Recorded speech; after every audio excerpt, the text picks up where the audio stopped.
Hello, welcome back to Roy's Workshop. Thanks very much for swinging on by. Today we're going to carry on with episode 1, part 2. Yeah, enjoy. So here's our clutch, and it does look like it was an early one. You can tell by the rivets just down there in the corner. You see how they're riveted together. That shows me that it is an early one, because on the later ones, certainly the modern ones, there's a bit of a difference between them. The fingers on the pressure plate, they look like they've had quite a lot of wear. There's a big lip on them.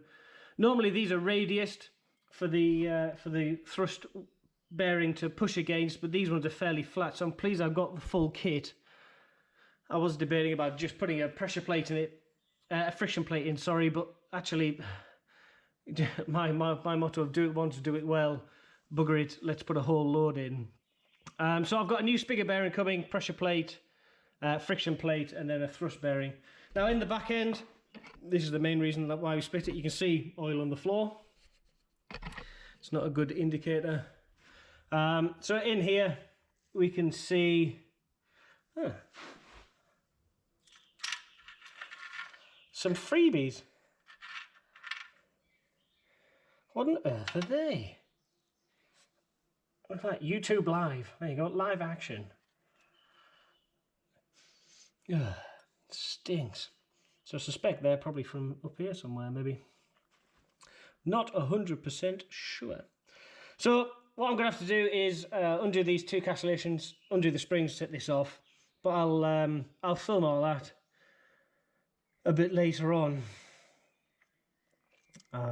Yeah, I think it's time for some lunch, for sure. I can't believe I got freebies. Where the hell have they come from? Goodness knows. Right, lunchtime. So now I'm back from lunch. I'm draining the fuel out the petrol tank, as I want to take the petrol tank off. And I thought I may as well do it this way, so then I can get the sediment filter. All the fuel can go through the sediment filter and through the car, so it sort of cleans out the tank at the same time. Obviously at the moment it's running out of petrol, and then I've got a separate jerry can for the TVO. Hopefully the petrol won't take too long. No, it's got about half a tank, so that shouldn't take too long to go down.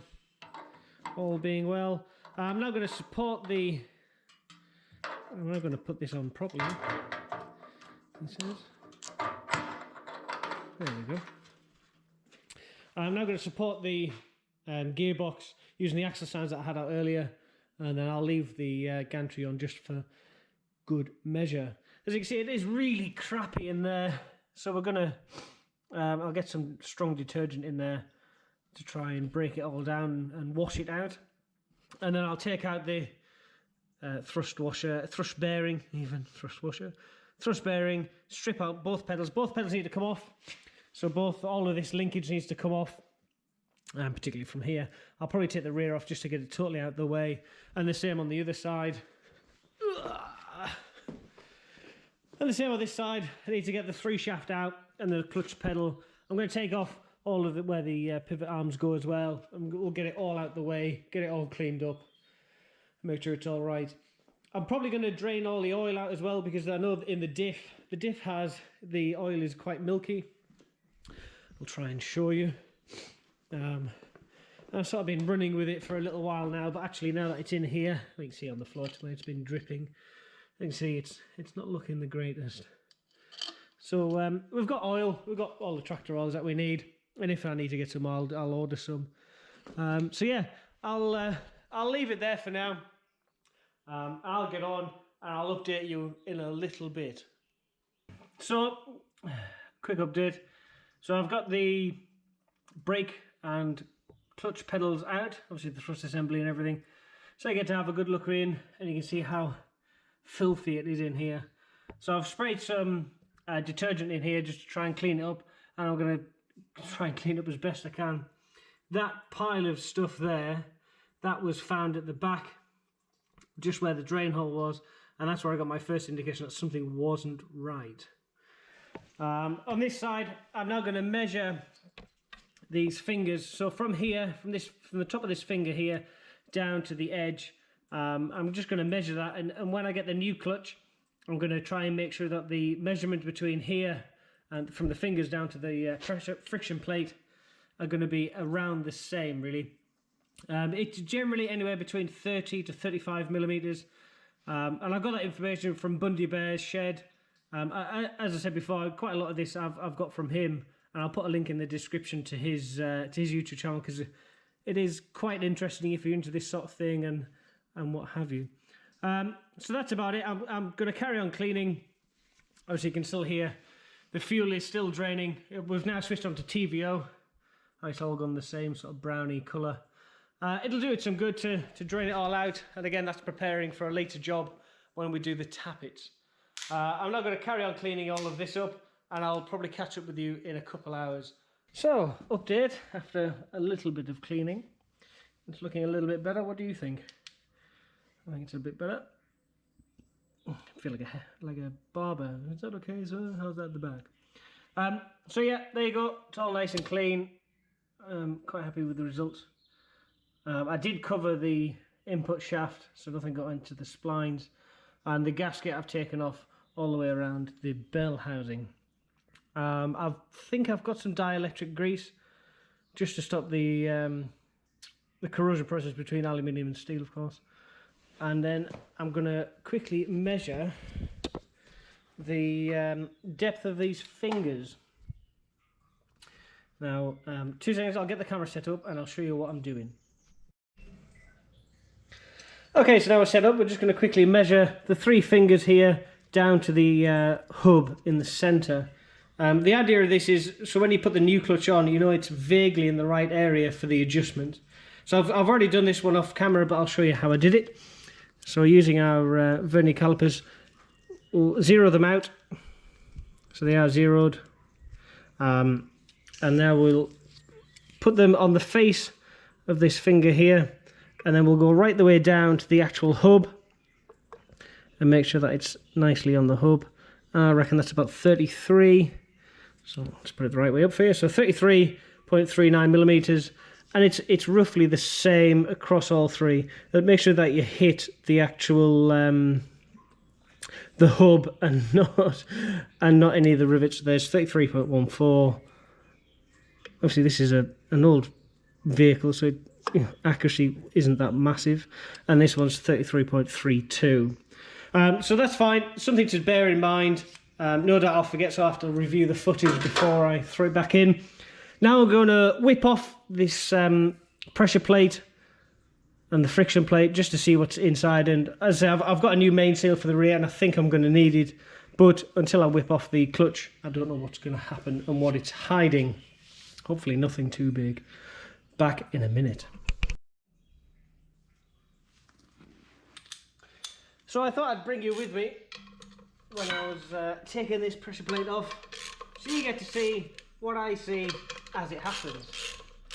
I know some people like that. The top one's practically loose. Keep it made on the oil feed.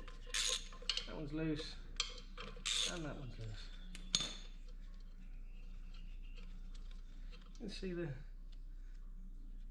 these should have a nice little radius on them. I really think that this is the original clutch. We'll see in a minute. Because I don't think this tractor's done a lot of work. But it's never had a complete rebuild. It's been restored. The engine's been gone through by my good friend George. And he painted this. And he sort of restored this when he was younger. And then unfortunately he needed to move it on. It didn't. Something happened, nothing drastic, but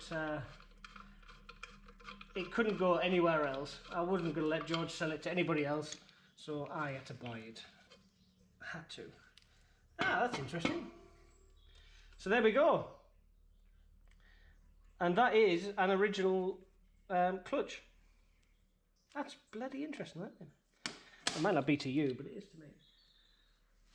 So yeah, so the reason that this the tractor had a sticky clutch is because these rivets here, they're not drilled through.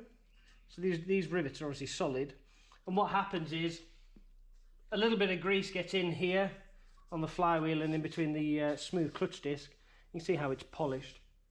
And what it does, it creates suction, and it sucks the clutch in, and it'll keep driving the transmission, and generally you have to blip the brakes, and it would break the stiction between the flywheel and the pressure plate. There's still plenty of meat on here, and it does seem to be still plenty of wear left on it. But I will change it as I've got a new one coming. The pressure plate looks fine. I'll show you that. There's no obvious cracks. It's a little bit polished, but there's nothing obvious as to why it wouldn't work. It probably could be reconditioned with new fingers, because to me those fingers there, they've had it. They're beyond repair, so they would need new ones. But I've got a new spigot bearing coming, and this one does feel. Can you hear that? That's not great. So I've got a new one coming anyway. I'll whip the flywheel off because there is a whole load of shmoo behind it, and I think I might have to do something about. Oh, in fact, I might be able to knock it out from the other side. But until we whip it off, we won't know. I'll be back in a minute. So I've got all the bolts out and the locking tabs moved out the way, perfect, which is good. Oh, a bit of stuff there, look. No good, right, let's see. This is going to be heavy. I can bloody see it now.